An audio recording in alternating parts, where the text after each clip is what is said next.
What's up, everybody? Welcome back to RaceNews.com, and welcome back to another one of our top 5 Kentucky Derby contenders as we preview a race that's still about 6 months away, but still a lot of fun to talking about these horses, kind of get you familiar with everything that's going on with the Kentucky Derby prospects as of right now.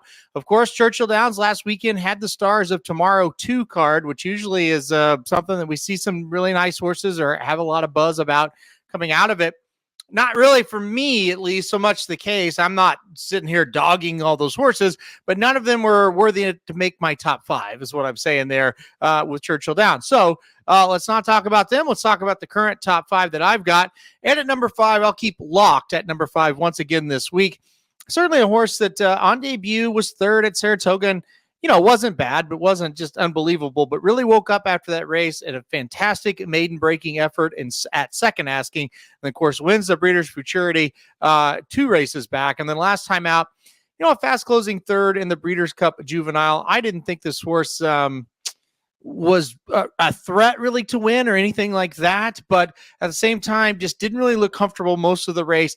Finally, when he got his feet under him a little bit, really started to move, made a nice little run at the end.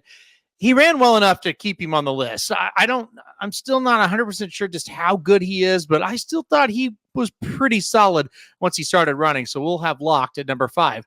At number 4, we'll have Muth, a horse trained by Bob Baffert. He's got 2 on the list here. Who knows who will actually train them for the Kentucky Derby, but right now, Baffert not allowed to train for the Derby. But number 4, Muth, was 2nd in the Breeders' Cup Juvenile last time out. He, of course, 2 races back, won the American Pharoah Stakes, really looked sharp after stretching out to 2 turns. He was a big favorite in a 1-turn stakes race, got beat handily, but since stretching out the last 2 times, ran very well. Look, I thought he ran a winning type of race of the Breeders' Cup. He just ran into a buzzsaw. That buzzsaw is our number 1 horse. We'll talk about him in a minute, but Muth in at number 4. Number 3 on the list is Nash. Now, you may think, well, why is Nash still on the list? Because the horse that he lost to on debut came back and didn't run very well at Churchill Downs in a stakes race, finished off the board. We're talking about Booth. Well, listen, I think Booth just didn't show up that day. I don't really think that was a real good example of his overall talent. We've seen this on the trail already. Horses sometimes just show up with poor efforts. Booth was just not good. He just didn't fire. I'm not going to hold it against Nash. What we saw from Nash on debut, finishing 2nd to Booth, I still think that was a very good race from him. You look at horses coming out of that race, they've ran well, other than Booth, the winner. And then you look at when Nash stretched out to 2 turns last time out, he was really impressive there at Churchill Downs. I thought, yeah, this is going to be a future star. So Nash at number 3 for me. Hopefully he doesn't do what Booth did last time out and just not run very well. So Nash, number 3 for me, for Brad Cox. Number 2, Nysos, another Bob Baffert trainee. This horse hasn't had a bad start yet. 2 races, 2 blowout wins. I thought his race last time out facing Stakes Company going 7 furlongs in the Bob Hope, just as good as that maiden win. So 2 great races out of him.